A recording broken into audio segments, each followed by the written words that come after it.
And we're off. Thanks, guys, for coming. Beautiful. And before we get to the All-Star cast, I'd like to quickly take care of some channel business. If you'd like to support this channel, there's a Patreon and PayPal links in the info box below. Of the many people that have already provided support for this channel that I personally thank, there are two that just blew me away.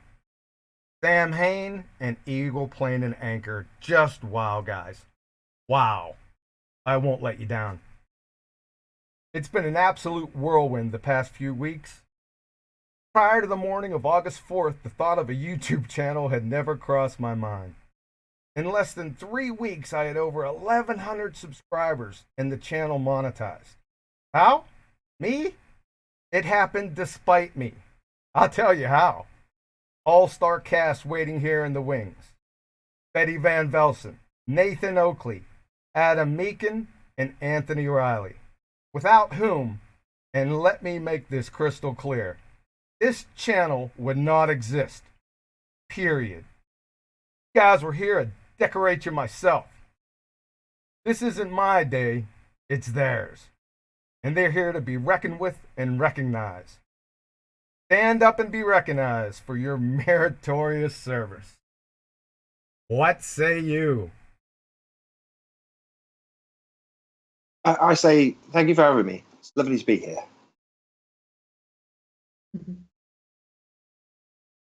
That's it. Well, great to be here and a pleasure to help a friend out, always.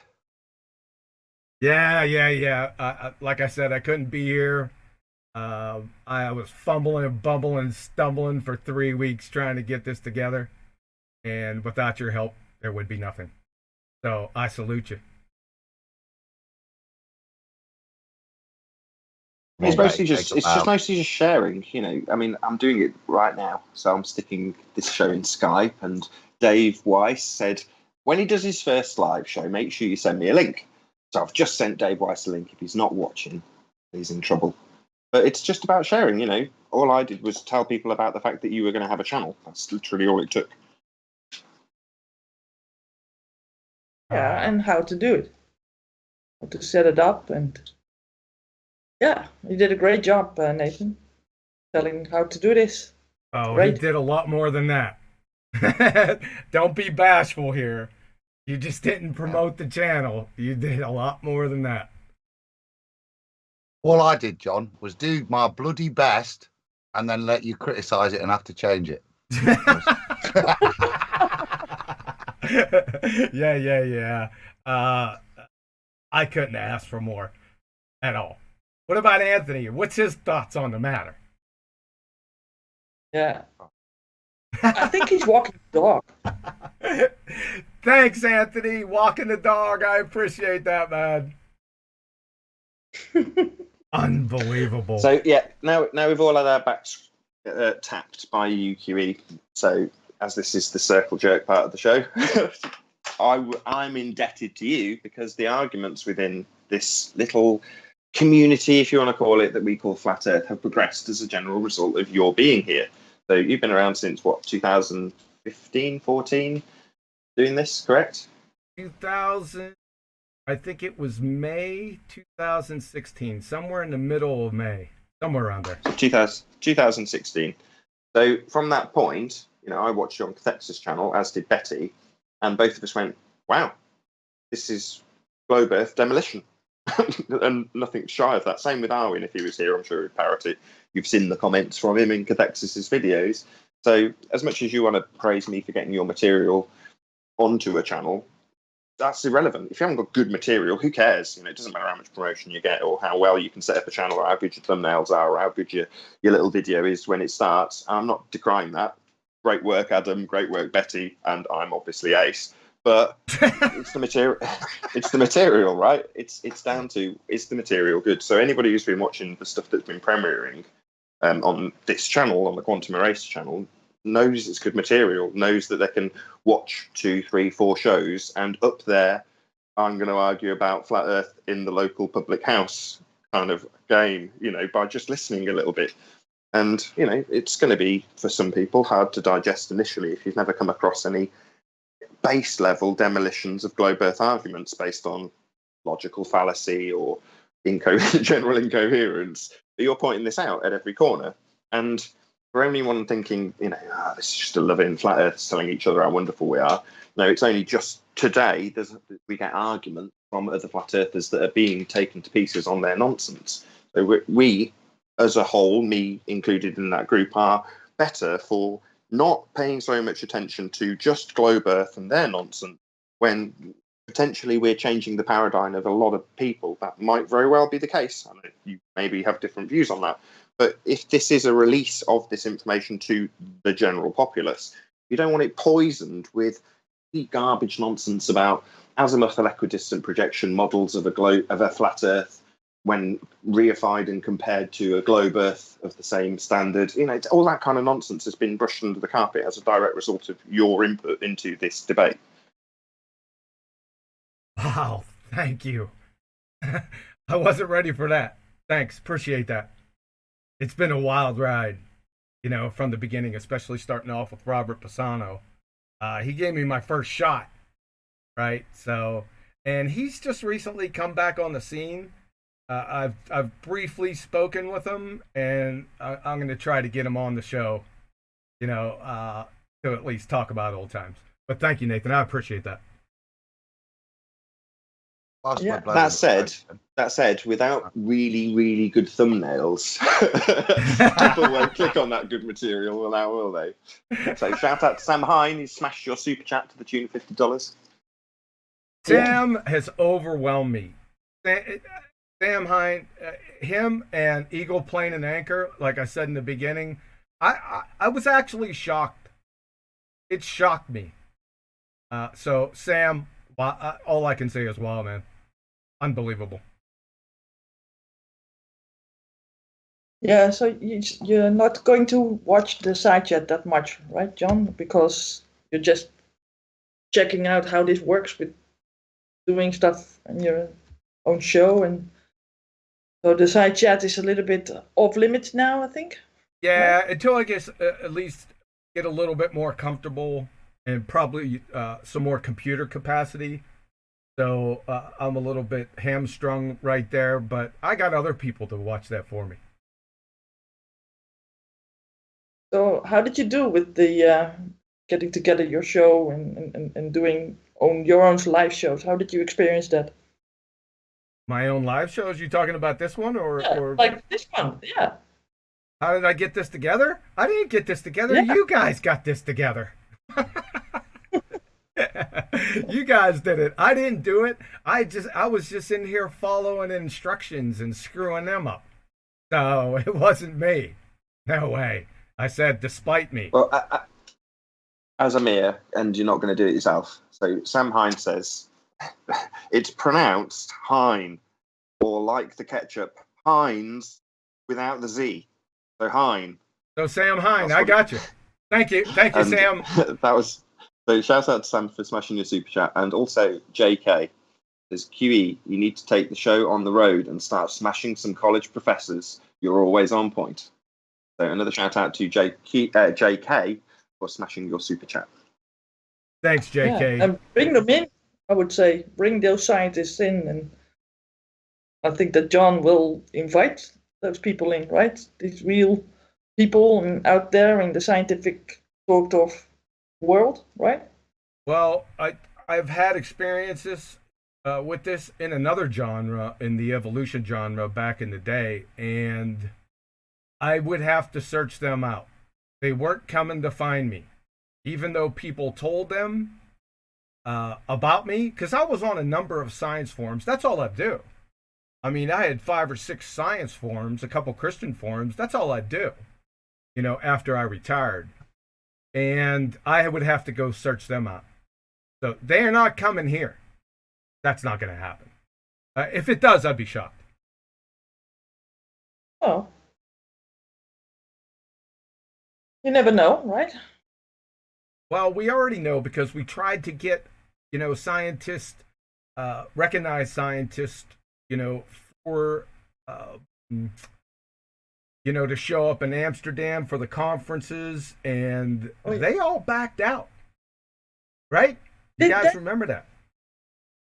did they also back out of the Amsterdam show conference? Yes. I thought that guy was supposed to come. How's his name? One of the Dutch guys would go to Amsterdam. Yeah, real famous Dutch guy, right? The mathematical physicist. Yeah. Yeah. I think you have to give credit there to the academics that were invited, because only a stupid person, and so they're clearly not stupid, because only a stupid person would turn up to defend an indefensible position. So I think that may be more indicative of what they were about to face and the reality of realizing that with a little bit of research they would struggle to actually defend their position. It's not really defendable as and whilst we're doing intro stuff, as you kind of showed me, John, I sat there as a big science boy, like a lot of the ballers, still as a flat earther, but still not being slapped around the head with a big wet fish like you did with it, where you get that tango moment of realizing the reality of the pseudoscience. And it does take sometimes an abrupt slap to make you realize it, a direct, and I'm not necessarily talking about demeanor, I'm talking about the directness of the challenge. And whilst I'd had that maybe in the past, the thing that I think sets you apart, mate, is you quantify stuff, you back it up, and people listen. You do explain it, but if they're not listening, you don't bother to explain it. And I just want to wish you all the best, because whilst there's a fair bit of criticism towards your style, the reason people are turning up is the content, mate. And I look forward to continuing learning with the. And this is another one final compliment. I've poked and prodded and questioned and climbed, and respectfully, the depth of your knowledge and your ability to pull it out is awesome. And that's maybe why people tend to focus a little bit on your, as I said earlier, demeanor, as opposed to actually what's being said. And a wise man listens to what's being said. Thank you, Adam. I appreciate that. I think that was a pretty good viewpoint right there. So they're not going to concentrate on the substance, they'll find fault somewhere else. Is that what you're saying? Oh, yeah. Because the substance speaks for itself. And yeah, right. Go ahead, go ahead, Nathan. So sorry. At this point, this is where people who perhaps might not know Betty that well should really have a proper insight into the role that Betty plays in the day-to-day activities of a quantum eraser. So, Betty, given that John does get a fair amount of criticism, or Quantum Eraser gets a fair amount of criticism about his presentation style, how do you feel about that, Betty? What's your opinion on that, in that regard? Well, I've followed John from the beginning when he came on the Sanos. So I knew a little bit how he would present things and stuff. And I followed him around with all these hangouts that we had back in the day. And he was continually attacked. And since, women are always rooting for the underdog, usually. But he had some real good points and good comments to make. And that stuck out for me. So, yeah, I just followed him around like a groupie, basically. And I learned so much by picking up on what he was talking about within the presentations, but also underneath the videos. And I got a feel of which videos he might be interested in, and then see if he's there to see what he commented upon, and then I would copy paste, and I had made up a whole lot of files and see and to learn from that. But yeah, my language, I'm Dutch, and you can hear from my accent, I'm not that good in the English language. But I thought, okay, now I'm ready to debate myself, so I chose the wrong guy to do the first hangout with. So that was Reg Rhetoric. And that's failed on me big time. But I also learned from that a lot. And afterwards, John and I got into contact, and I learned more and more just debating these things with John and getting his reactions and responses about that. And that was sometimes confronting, but also very, very much fun. And then I went on the show of GeoStreamer. And John said it all along. Yeah, the scientific method is basically your friend, your best friend. Stick to that one. And I did. And that's something that is basically a killer, right? The scientific method, if you really get it, what it's all about, everything else is exposed as pseudoscience. And yeah, I think that John and I teamed up, and we're trying to make this channel. John with the content, and I with my artistic, hopefully valued thumbnails. That was so sweet. That was easily enough time and fawning for people to have forgotten that I asked you specifically about his presentation style. I was saying how you thought about it. I was gonna say that is an unbelievable, magical sleight of hand deflection. It was absolutely perfect, but I knew I was listening in the background. I was listening to the little snickers Nathan had, right? That was a good one, Betty. Thank you very much. Thank you too, Nathan. You don't have to answer. You don't have to sell him down the river, even though I'm trying to get you to.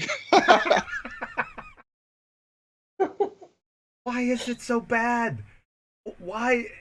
It seems like it's the flat earthers now. They're in attack mode, right? It's like unsolicited opinion. I don't know. Maybe I don't. Maybe I'm blinded to it. I just feel that I'm direct, and sometimes people take that the wrong way as arrogant, right? But maybe I'm not seeing it wholly. I could be at fault here. Yeah, well, I kind of like the style that you have. I mean, it stands out. I mean, nobody else did that what you did with the presentations and stuff. Also on these hangouts in back in the days when it first started. Yeah, people overtalked you continually, but you try to share your screen and then get the content out. And I was always interested in what it would say. And I didn't care much about the font, the color, or the boldness, or the emojis that you attach to it. I mean, I liked it kind of in the sense of, yeah, why make it as dull? Make it a little bit more festive, right? But people tend to get yeah, I don't know, angry about it, or find it offensive, or I don't know. But it's just a way of waving away what it's really about. And that was for me. I didn't see that as that. But yeah, I'm like an artist, sort of artist, not really an artist, but sort of an artist myself, which means that I don't really mind how you set it up. I mean, it's just you put a lot of work in it, and it shows. That's for me obvious.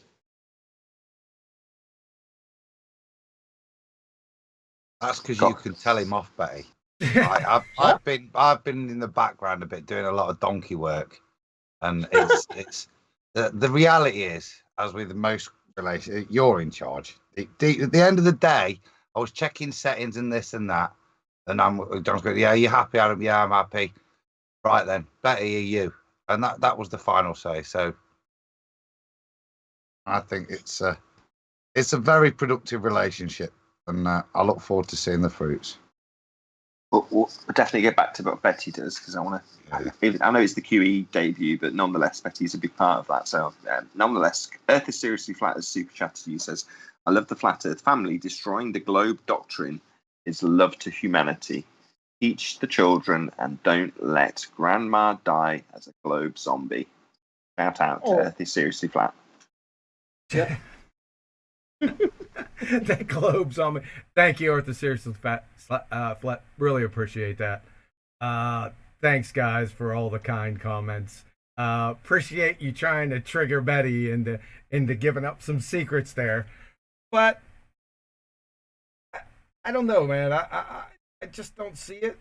I just find, like I said before, I just find myself direct, and it seems to rub people the wrong way, right? I don't know why that is. That's the only way I know. And there's something about it that drives my contempt. If I see somebody that's pretending to be something that they're not, something just triggers in me that I almost see white, right? And it just drives me just to expose them, right? I can't stand being lied to, and I can't stand frauds. And if you're any one of those, i.e. pretender clowns, I'm sorry. Don't come in my vicinity, because sooner or later it's going to come out. So I apologize in advance, but it's going to be over, and it's going to be over quick. I don't know if you've got a link to this in your Hangout, but so Betty runs and manages the Science versus Pseudoscience Discord server, which I'm very, very honoured to get the use of on an almost daily basis to host the public section of the Flat Earth debate. So Betty's very, very adept at dealing with people from the other side of the argument. And as you probably had as an audience, this alluded to, at least generally speaking, kind of a driving force behind Quantum Eraser in many more ways than one.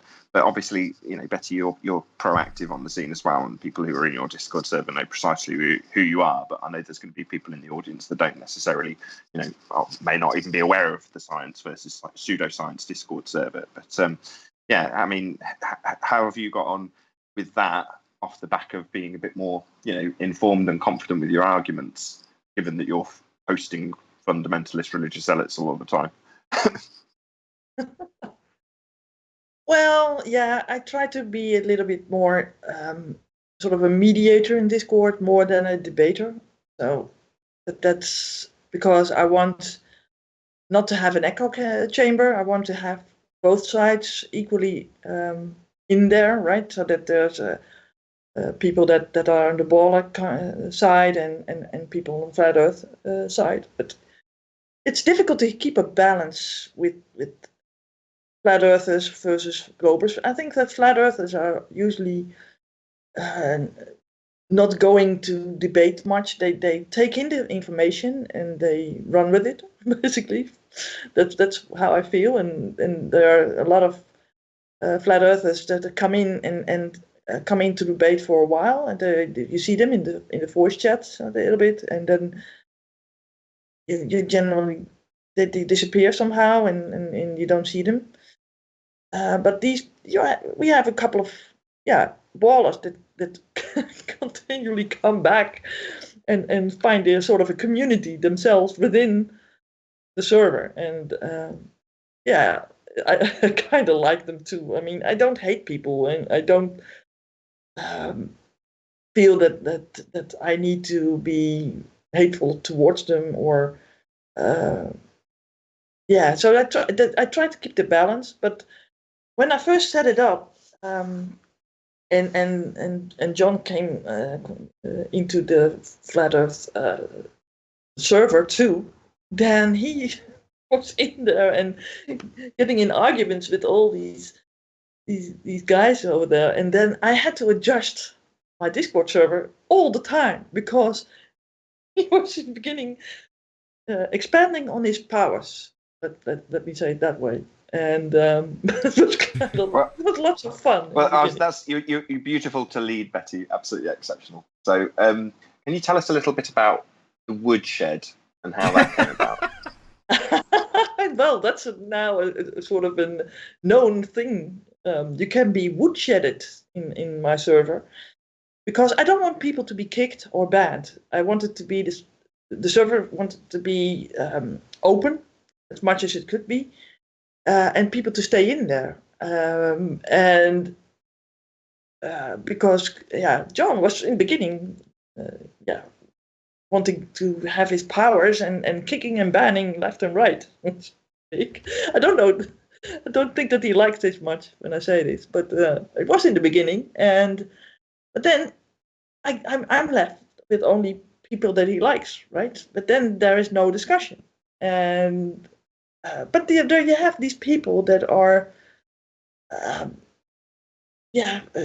being obnoxious and rude and doxing and all kinds of bad behavior. And so I had to make something, a sort of a text channel where only people can go, and they can't go near to other channels or voice channels or text channels. So I made the woodshed, because John always refers to, I will take him to the woodshed. And I thought, okay, that's a good term for that bit where they are basically contained and isolated from the rest of the server, and kept there until they either apologize or behave or whatever, or just leave, because that happens too. And we call it the woodshed. But then I got a flat earther that did the same thing, and I didn't want to put that one in the woodshed, so I had to make something up with that, and that became the edge. And when you're on the edge, then you are basically ice walled. So we have two sort of roles that you can get: the woodshed or ice walled, to basically be put into a sort of a timeout. And usually after one day, I reinstate people and they go back into the server again. And I think it works, and people can stay in the server and don't necessarily have to be kicked. Well, it's your way of also, installing that controlled op narrative of the ice wall and the edge, isn't it, Betty? Because you're a shell. Sorry? What?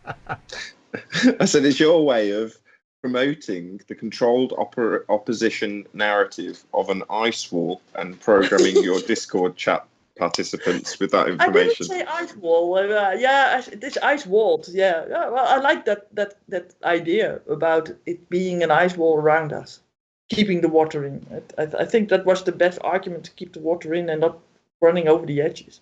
Like, where's Anthony? She's doing it deliberately, isn't she, John? Yes, she is. Deliberately. I know she is. Let's talk about the ice wall, Nathan. No, let's not. What ice wall? No, let's not start. I know that you got into this discussion with Anthony, and I love that, by the way. I love the way that you defend the whole idea that it isn't proven. I know it isn't proven. You can't prove that. I've not seen any bloody ice wall either, Bay. I don't know if anybody's seen an ice wall. Then I'd love to see it. I've seen some coastlines that are made by ice, but in no way would they be a containment of the continental masses that we know. I've never seen anything in that proportion. So it is conjecture, an ice wall. Yeah. Well, even though, suppose that we were going to be sailing around the edges, so to speak, in the south. Even though we would be able to film that, I think that will still be not conclusive, right? It is about right. For the tour bus, we were rushing to get our artwork over to Jason, because it was all a bit of a rush and the lights, and the quality of what we sent wasn't that good. So Jason did some sprucing up for us, and within the IMO thing, he did it. It looked pretty, but my reaction, as you can tell, wasn't the most positive, because he encapsulated the circle of the IRM, but to border it, he used a Antarctica print, so around the outside, like the shape of Antarctica being the ice wall. To which my reaction was similar to what I just said to you, there's no way I'm having that. That's not my statement in any way, shape, or form. Do you know what I mean? That's not provable. It's not observable yet. Yeah. Well, we need to get the other side of the argument, though. Where's Anthony? That's what we need. It was in the chat. You're I've seen kidding me. him. Yeah, he said that he's going to be getting in a little late. So I don't know. I think that there was a football game on, or a soccer game. Yeah, Liverpool's playing. Yeah. So that might be having something to do with it, maybe. Yeah, I'd like to go back for a moment. You talked about that there was some kicking and banning going on. It was portrayed as a complete abuse of power here. Listen, folks, I wasn't just kicking and banning people. I was kicking and banning for a reason and reasons. And most of the time, they were very good reasons, as you already know from the BallTARDs and their behavior. So let's kind of get some things a little bit straight here, right? Why? Well, I just let it out there. Let me, to kind of just get it straight then, I just want to summarize your position. You banned and kicked people because reasons. Anyway, shout out to Earth is Seriously Flat, who says it's a horizon and not a curveizon, dear Globe Zombie. I appreciate the super chat for QE's channel, but by the same token, Earth is Seriously Flat. The horizon, it's just an arbitrary demarcation where the sky appears to meet the ground. It doesn't mean anything to either side. Sorry. Thank you for the super chat. I'm sure Quantum Erase is very grateful. Thank you. Yes, Earth is Seriously Flat. Yeah, we had that discussion today, right? Well, yeah, that'll go out.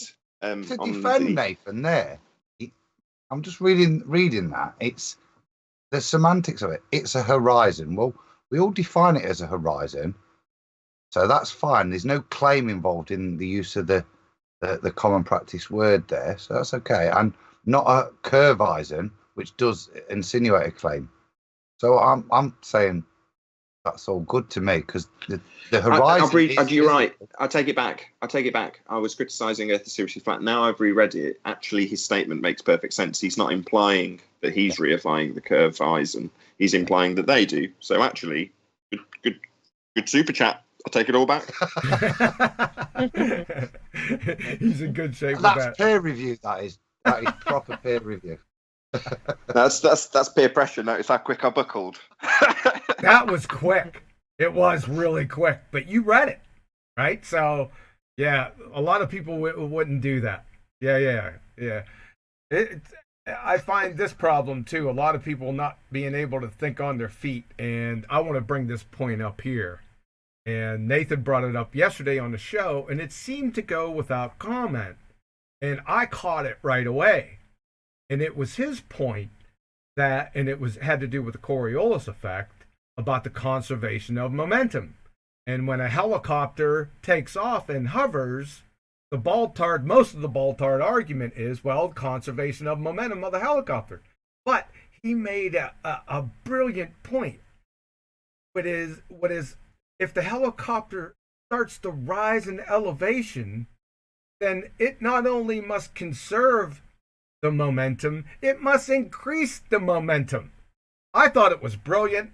I said, oh my God, that's what I'm talking about. Being able to think on your feet. And I thought it was brilliant, actually. And he's absolutely correct. I want to hear the answer to that argument. There's no answer to that argument. You've got to increase velocity, match the tangential speed that they say the Earth is moving at in order for them to defy the proof of globe Earth spinning that is Coriolis effect. So this is an argument that the helicopter takes off and retains the tangential velocity of the Earth spinning beneath it. Well, okay, an inch above the ground, apparently it's retained the velocity because the Earth and atmosphere travel as one, not giving you any deviation that's supposed to prove the Earth spins. Okay, that's where we're at with this not a proof of globe Earth spinning not a proof of deviation, not a demonstration of Coriolis effect. Okay, they're traveling as one. This is an explanation for why what we see in reality is a helicopter can hover. Okay, then it goes up much, much higher. Now, in a reified sphere model, that means it's further out towards the edge, like you moving out towards a further outside point of a roundabout. Therefore, you're moving faster on that outside edge. Well, if the helicopter's getting further away from the central point of rotation, then it's going to have to go faster to keep up with the tangential velocity of the Earth spinning beneath it. It's going to have to actually increase speed. They're saying, oh, well, it retains the speed. Well, what about the fact that as it goes up, it would have to increase speed in order to maintain its position above the ground that it left? So it's an absolute impossibility unless it can, increase velocity. It just can't. I can't see any way of squaring that circle in their argument. Maybe they'll come back to something QE, but I honestly can't see them squaring that circle. I can't wait. I'm going to push it. I'm just going to do a bit of maths on that, guys, actually. I was just thinking about that. The argument they'll have is that the differential of 30,000 feet is insignificant in terms of the increase in the circumference, and then therefore the angular travel that you create on the two planes. They're going to make out, but the reality is it is applicable, measurable, and demonstrable. Irrespective, I'll do some maths on it in a minute. But yeah, it doesn't matter. It's a qualitative. 9 kilometers, isn't it? Yeah, so instead of a radius of 6731, you're going to have a radius of 6740.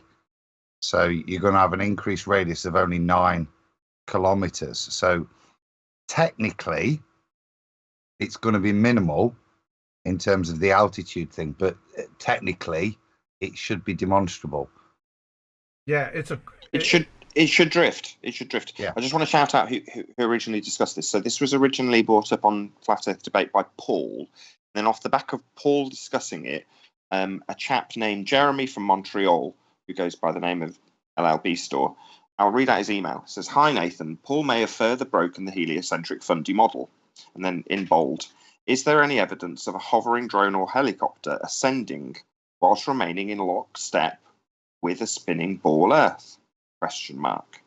And then he says underneath, "This is a trap. In order to remain lockstep with fantasy spinning globe on an ascending craft, you would have to speed up as per their fantasy spinning spaceball physics.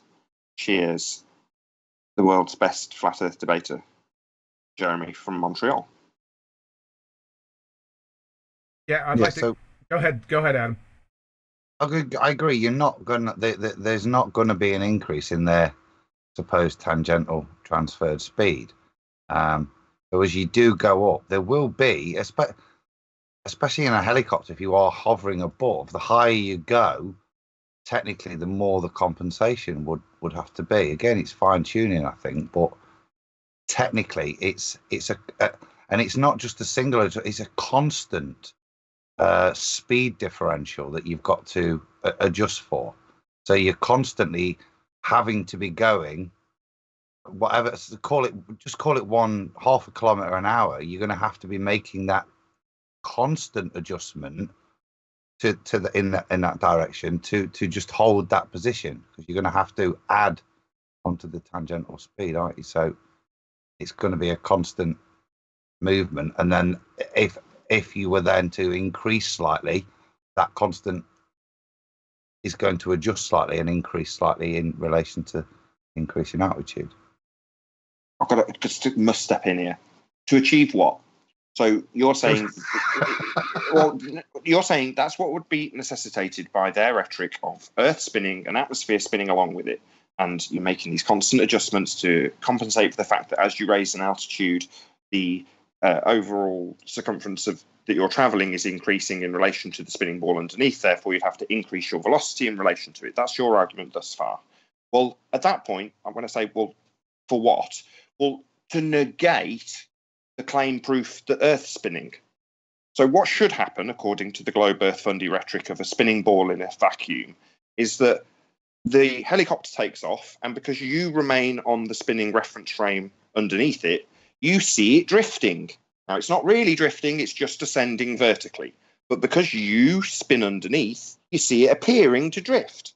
That's the proof they claim that Earth is spinning, it rotating underneath Earth, that is, and the helicopter just going in a straight line and seeming to you, the observer, to drift. Now, in reality, a helicopter can just take off and come back down on exactly the same spot it took off from. In other words, you don't see any drift, the thing that's supposed to prove Earth spins. So then we get into the argument that Adam's just played devil's advocate for, explaining why we don't see the proof that Earth spins. So we're not seeing drift, and we're supposed to see drift to prove it spins. And then we get into an endless, convoluted explanation for why we don't see their needed proof of Earth spin, rather than them just showing us proof of Earth spinning. Exactly. And I understand where Adam was going with the quantitative aspect, but this is more of a qualitative aspect. That it's not only conserving momentum, which is absolutely ridiculous, but it's increasing momentum. Do you feel the gravity, no pun intended, of that situation? Yeah, it doesn't matter if it's minuscule. The fact is, they're saying it retains the velocity. Well, no, it would have to not only retain velocity, it would have to increase it. This velocity that it's not got as part and parcel of the powered flight of the helicopter. It's retaining it from the inertial reference frame it's supposed to be leaving and deviating from to give you the proof the Earth spins. And they're saying, well, no, it's not deviating because... And now, if any flat earthers are out there in any of these debates when it comes to Coriolis, and they start the fundies, the globe earth fundies, explaining why it doesn't deviate, you've got to stop them in the tracks and go, hold on, you're saying it doesn't deviate. That's supposed to be the thing you're giving me to prove Earth spins. And you're now just explaining away why it doesn't give you that proof, that you don't see the deviation. In other words, the helicopter or drone, whatever, you push the up stick only on the drone. That's an easier way to explain it to an audience verbally. It's sat on the ground and you push the up stick and it just goes up. Well, what's supposed to happen to prove Earth spinning is it goes up, but you continue to rotate underneath it. And you see it seeming to curve away as it goes up because you're rotating away from it on a non-inertial spinning reference frame. And that's the thing that's supposed to prove that you're on a spinning Earth. The fact is you push your up stick on your drone and it goes up, and then comes back down on exactly the same spot again. And then you end up in an argument with globe heads about why it doesn't drift, why it doesn't give you the proof Earth spins, rather than, us absolutely hammering them, going, there's no drift there, is there? That debunks your globe Earth spinning proof now, doesn't it? Yes. That's the end of the argument. Yes, sir. It's devastating, isn't it? I love the Coriolis effect argument. After the container and the gas pressure, this is the death knell. It's another one. It follows right with the vacuum of space. It's really a killer. I love the argument.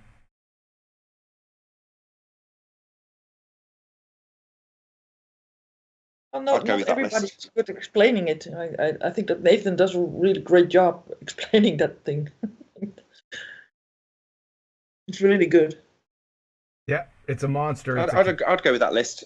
Top of the list. Anybody who wants top flat Earth proof, gas pressure next to a vacuum, ludicrous. Can't possibly be the case.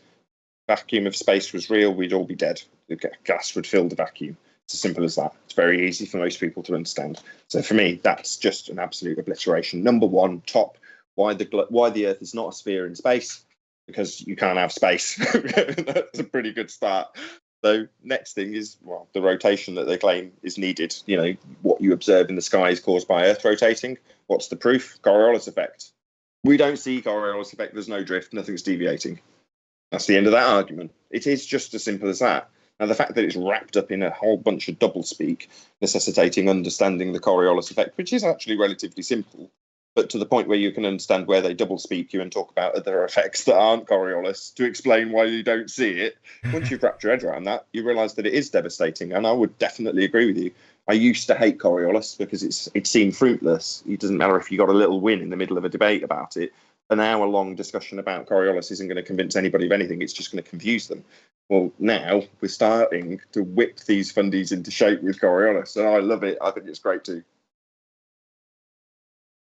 Yeah, you can go on and on about it.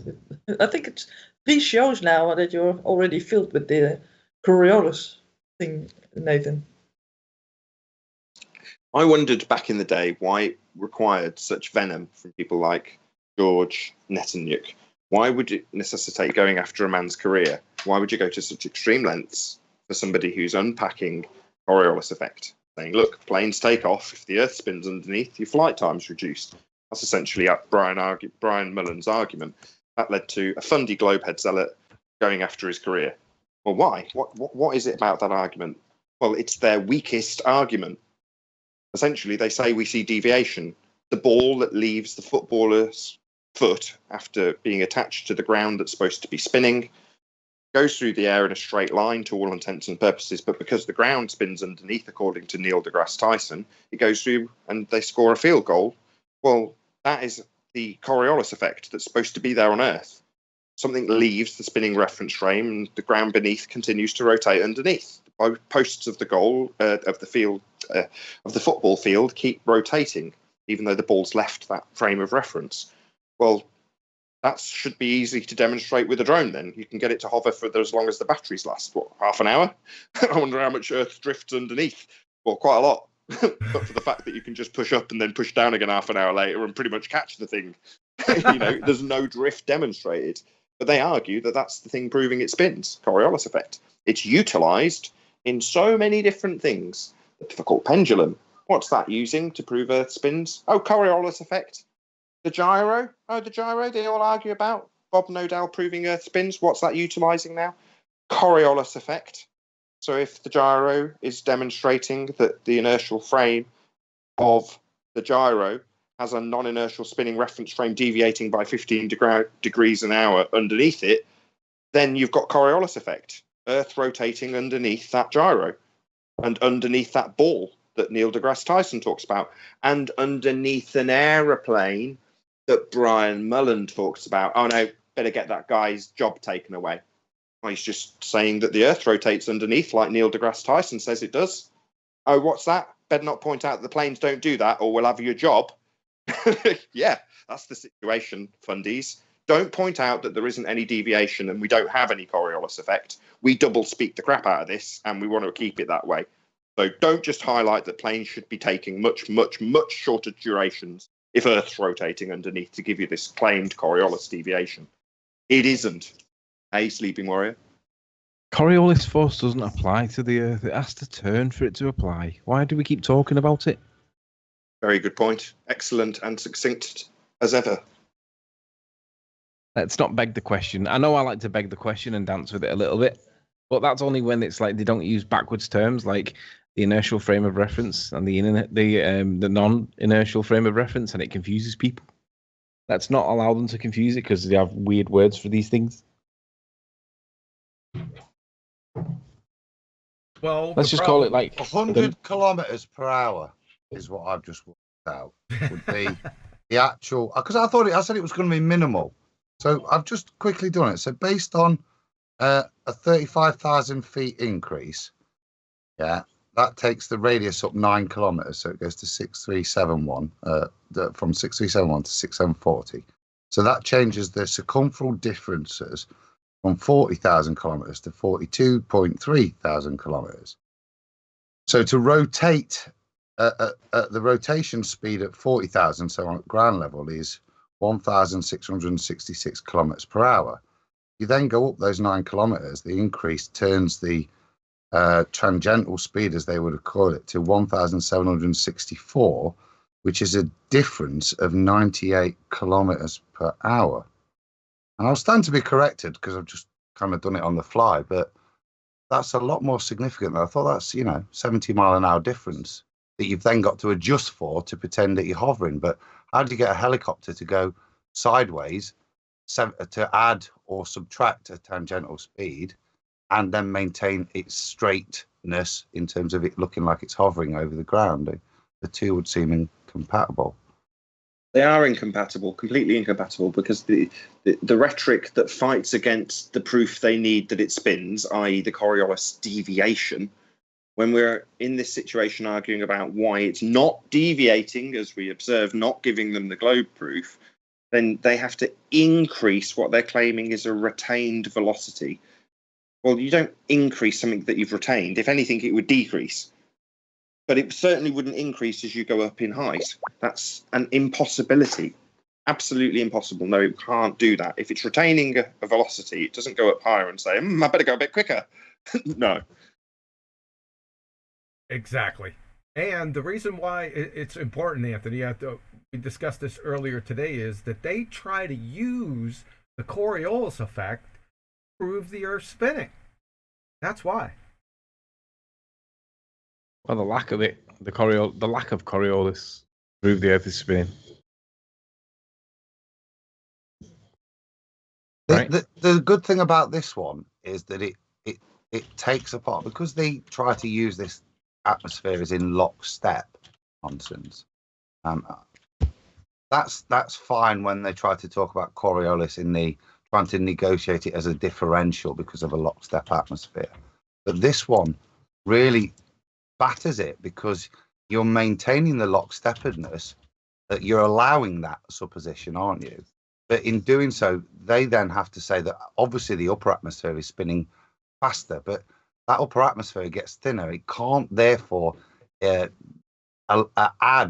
any additional energy to make up for the loss of tangential, or the need to gain tangential speed that it was initially given.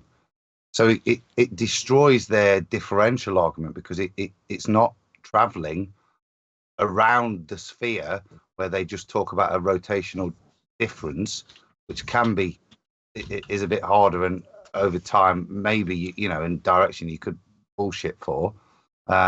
This one is quite clear, and like I say, if that maths is correct, then that is quite significant, more significant than I thought. It just might be a little bit adrift when it's spread out, but obviously gets quite, I want to check that, but it's not bullshittable as well, because even if you allow all their supposition, it's still destroyed within their own model. And I know you don't like doing that. Yeah, well, the other thing it implies. Oh, sorry. No, go ahead. Go ahead. I was going to say the other thing it implies is a force of the wind hurtling along at whatever speed the rim velocity of the presupposed spherical Earth is, to push the thing physically along in lockstep with that spinning motion.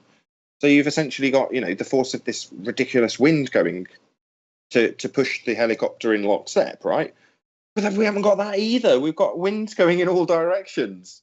So it's not only a violation of gas law. The stuff's unbonded. It's not carrying along anything, even if it was spinning.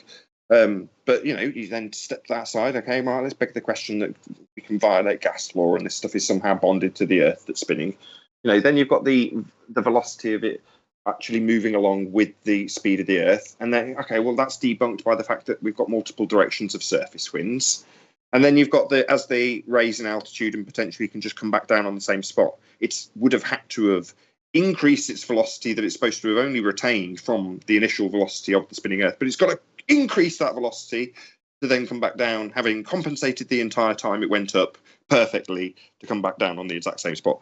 It's Swiss cheese, Coriolis. A great thing to poke fun at, and hopefully with enough time and people getting a good enough comprehension of the argument and how it falls on its ass, i.e. there is no Coriolis deviation on Earth. Coriolis effect being real, easy to demonstrate on a roundabout. Put a drone on it, push the up stick, it just goes up. But from your position on a spinning roundabout underneath, it seems to fly towards you and fly away from you because you're rotating underneath it, hovering. That effect is what's supposed to prove Earth spinning underneath, prove you're on a spinning roundabout under a hovering drone, seeing it deviate, and we don't. So this is something that I hope people will latch onto and go, hang on a second, I should just jump up and down, and the Earth should spin underneath me. That's what should happen. Seems ludicrous at this stage to some people, but no, you leave the non-inertial spinning reference frame of Earth when you jump up and down, and you should land in a completely different spot. On the equator, you definitely notice it. You don't, because it isn't happening. There is no Coriolis deviation.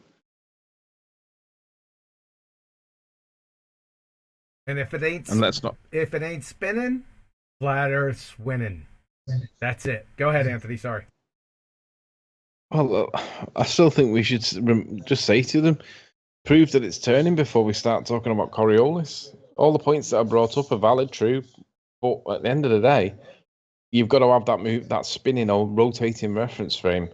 If the Earth's stationary, it don't apply. Don't let them get away with it. I don't want your comment from earlier to slip under the radar, Anthony. You said, or they use a lack of Coriolis as proof of Earth spin. That was quite funny. Yeah, they're using the lack of Coriolis as the Earth's proof of Earth spin. That's ridiculous. That's like using the lack of curvature to prove curvature. The lack of curvature to prove obstruction.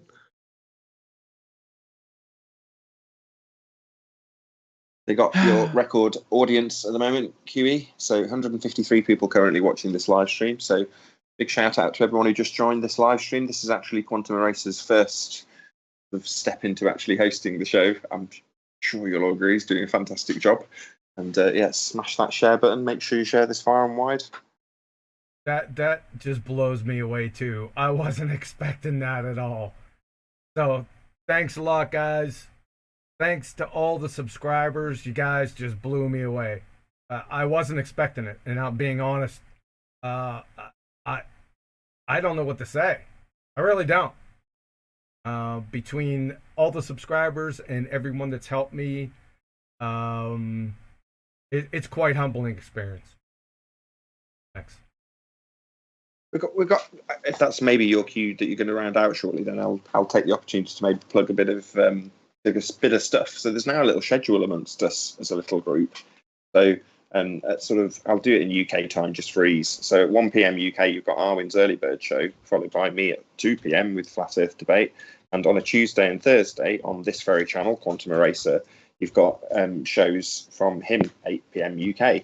And then at 10 p.m. UK, or 9 p.m. UK time, you've got the Flat Earth Debate Uncut and After Show, followed by on a Friday, as he's here, Iron Realm Media at 10:30 p.m. and Monday to Thursday, Ranty Flat Earth. So you've got it is Friday, isn't it? I haven't got that wrong, Adam. I don't want to plug you in correctly. No, Friday nights have no sphere from Iron Realm Media. Yep. But yeah, so there's pretty much shows running, throughout half of the day every day, consistently at times. So this show no different, same as Ballbusters, which also goes out live on this show. And then, as I say, at 9 p.m. typically your shows are about an hour. So I tend to aim to start mine at about 9 p.m., which is in a couple of minutes. Plug. the Sphere Flat Earth Debate Uncut and After Show. But I mean, if the show does go on a bit longer live, that particular show, it started with the live show that many of the audience may have seen already. The second hour is like the after show, but it's nice that we've got a schedule, is my point. We've got consistent time slots that we've worked out together. Speaking of time slots, Anthony, is that something that you're going to get in on the action with? No. There will be no point. Let's see. I'd have to compromise the... it's a conflict for me, isn't it? Because on the one hand, I don't want to be monetized, but on the other hand, there's no point in me doing it without being monetized. The minute you go monetized, people criticize you for being in it just for the money. I'm all right with them not doing that. So I can't really do it because and I can't commit to a regular time slot either. I'd rather support the channels that I can, that do. So unless they happen to be just live, in case. Unless they happen to be live while Liverpool are playing, in which case, sorry, John. What's the score, Anthony? And by the way, I do miss coffee shop though.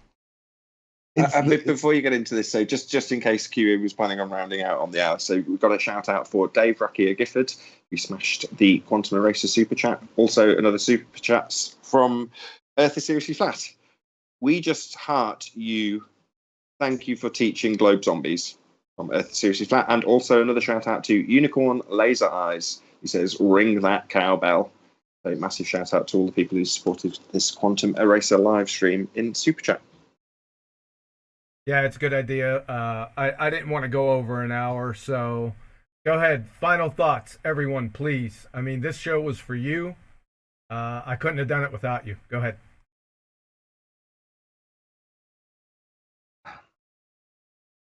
Did you state your goal for your channel already, John? Did you have that out? I didn't get a chance to state the goals for the channel. If you'd like me to do that, I don't have a problem with it. I was going to save it for next week.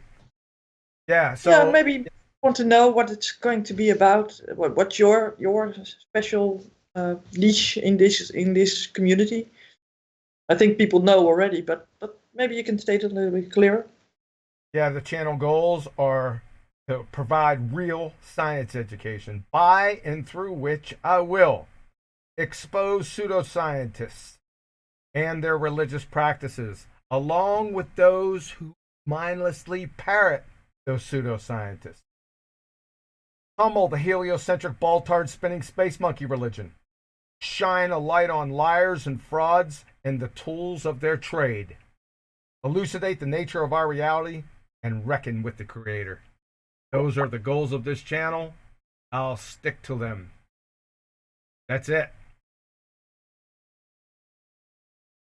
Well, I was going to say there, John, I just want to wish you all the best. So quite clear and proud, mate. Good luck, pal. And I'm enjoying being along on the ride. It's been great so far. So looking forward to you delivering some of that next week, maybe in a bit of detail instead of